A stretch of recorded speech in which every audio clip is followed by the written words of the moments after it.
bawah? Si. Oke, baiklah. Adapun sudah mengerti mengenai dengan skenario pembelajaran kita hari ini? Oke. Adapun penilaian dan kesepakatan kita untuk belajar hari ini. Penilaiannya ada 3. Yang pertama, penilaian pengetahuan. Di mana di penilaian pengetahuan itu ada soal pre-test dan post-test. Kemudian penilaian sikap dan yang ketiga penilaian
video ya.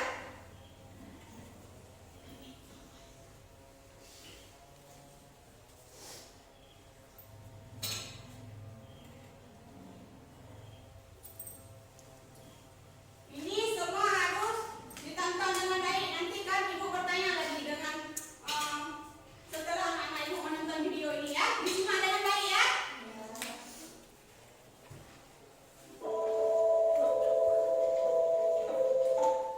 Halo sahabat semua, pasti kalian pernah melihat benda di sekitar kita mengalami perubahan, padahal tidak diberikan tindakan apapun, seperti roti menjamur, makanan membusuk, bahkan besi berkarat.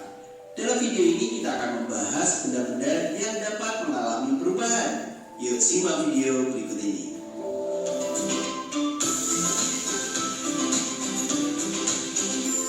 Jangan lupa subscribe channel Mr. Klik agar rekan-rekan mendapatkan update video pembelajaran, tutorial, dan sekilas tentang perkembangan dunia pendidikan. Let's go!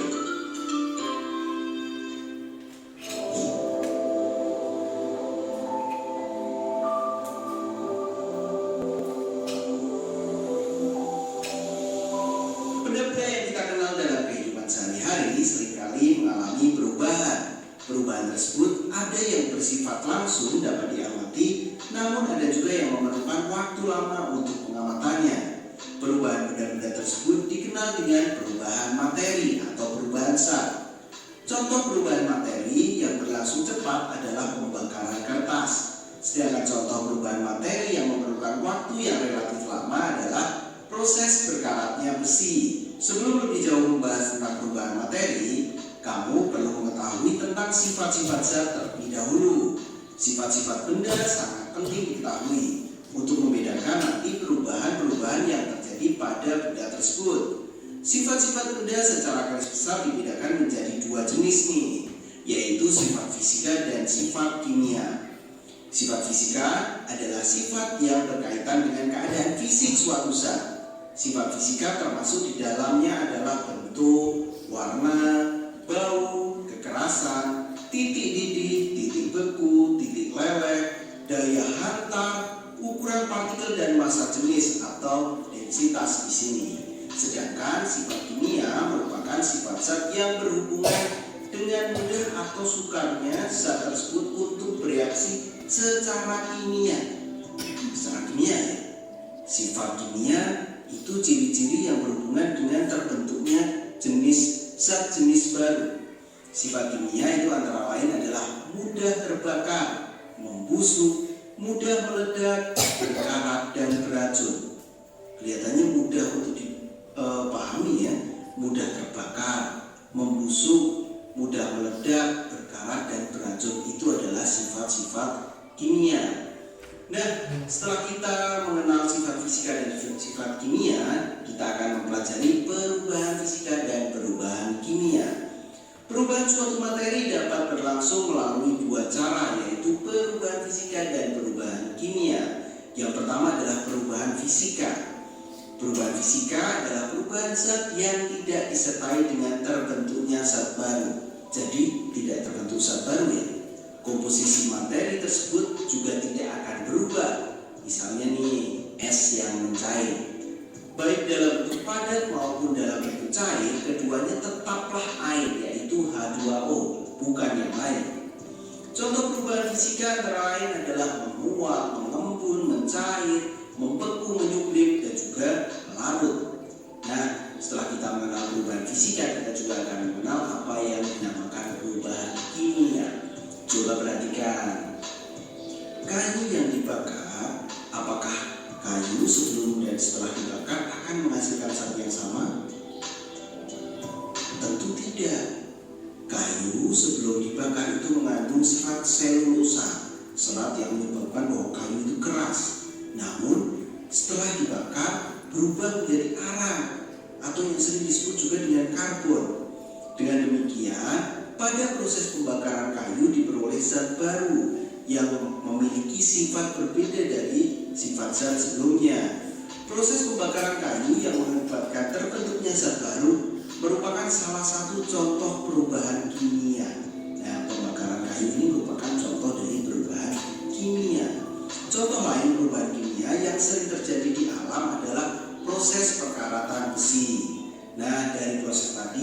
kita dapat definisikan bahwa perubahan kimia adalah perubahan zat yang menghasilkan zat baru dengan sifat kimia yang tentunya berbeda dengan sifat asalnya. Nah, zat baru yang terbentuk dalam perubahan kimia disebabkan adanya perubahan komposisi materi. Perubahan tersebut dapat berupa penggabungan sejumlah zat atau penguraian suatu zat.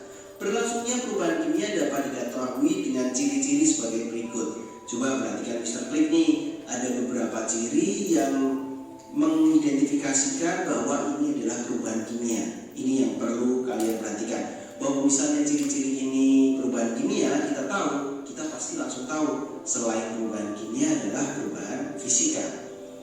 Ciri yang pertama adalah terbentuk zat baru. Ciri yang kedua terbentuknya gas. Yang ketiga adalah terbentuknya endapan.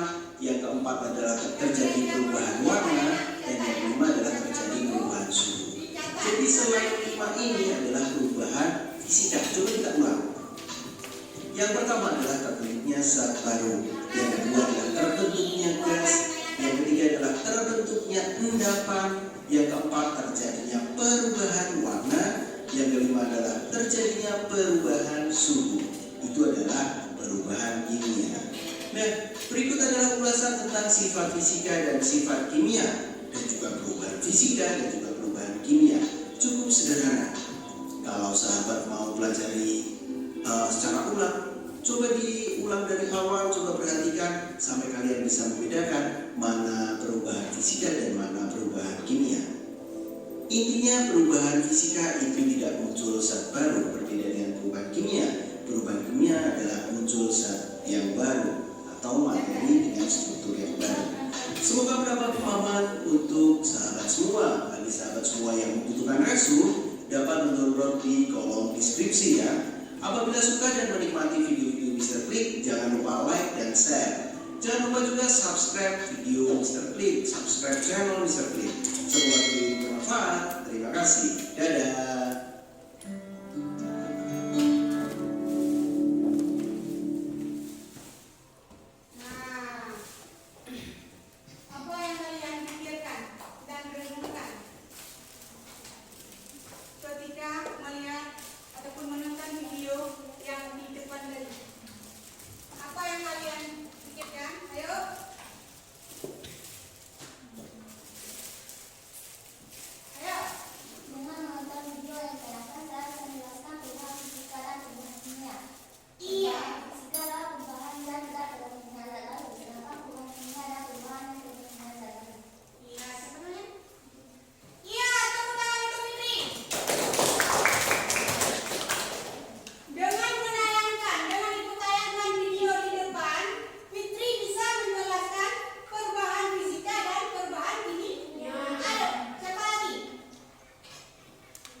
ketika kalian memakai lilin ini, lilin yang meleleh ini termasuk dalam perubahan apa? Ada kan di pertanyaannya? Jawab. Kemudian di lilin ini terjadi dua perubahan. Perubahan apa? Ayo dijawab. Itu ada pertanyaannya di LKPD yang dibagikan. Perhatikan dengan eksperimen yang ada di depan kalian itu. Dijawab sesuai dengan eksperimen dan pertanyaan yang ada di LKPD.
Sudah siap?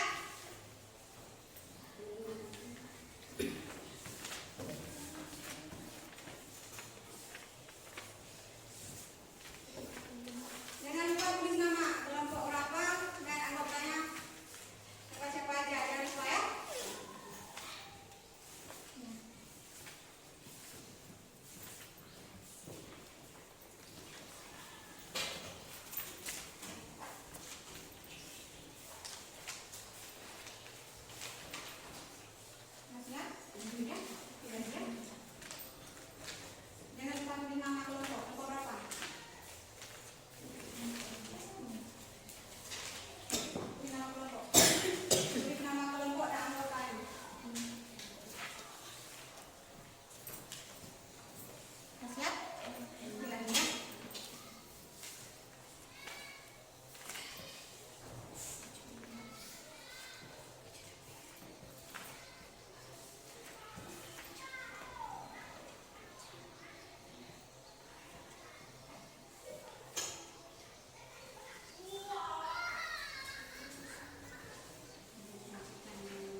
sudah nilainya. Ya, tepuk tangan untuk semua anak-anak.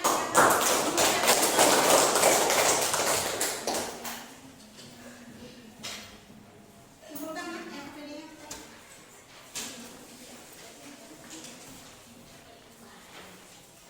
Baiklah. Sekarang Ibu akan ini membuat kesimpulan. Ya, sebelum Ibu membuat kesimpulannya, Ibu sekarang akan membagikan soal kontes ya, yaitu soal tes terakhir setelah pembelajarannya kita Ibu jelaskan. Gimana penjelasan Ibu mengenai dengan materi kita hari ini? Menyenangkan? Berarti sekarang tepuk tangan untuk kita semua dulu. Oke, sekarang Ibu akan memberikan soal evaluasi, yaitu tes kemampuan terakhir ya, yaitu soal ini juga sama dikerjakan seperti soal pretest tadi yang berjumlah 5 soal. Dalam satu soal itu kerjakannya 20 detik. Kemudian tidak boleh menyontek ya.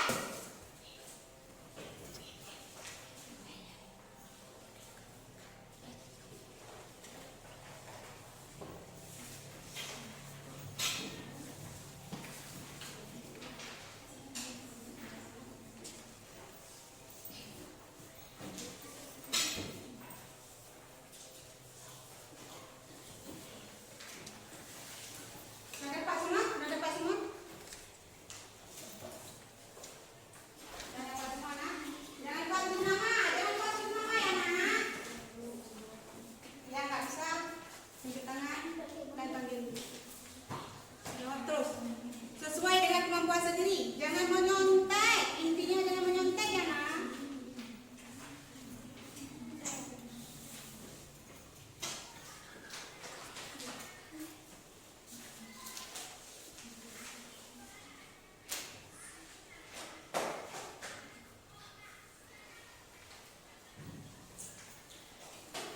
Kerjakan dengan baik, penuh semangat, dan tidak boleh menyontek. Sudah siap?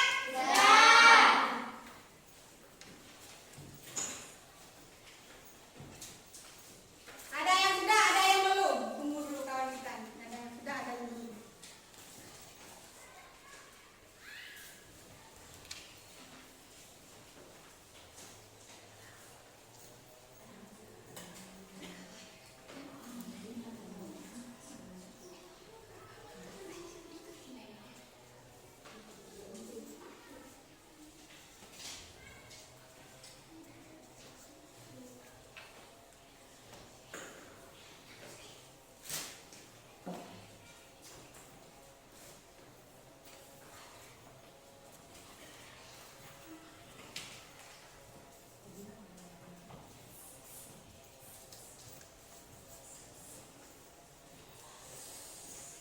Dan pasti sama.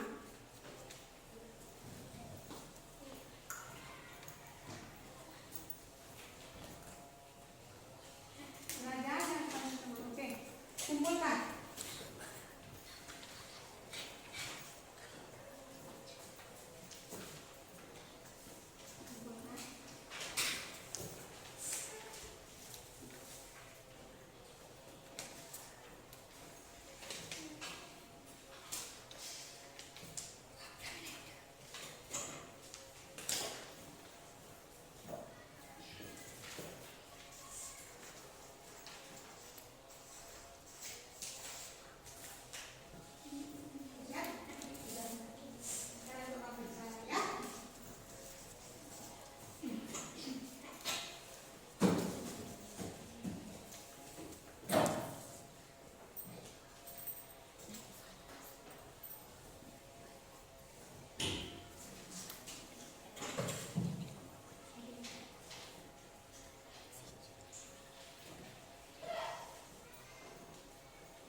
kalian masing-masing.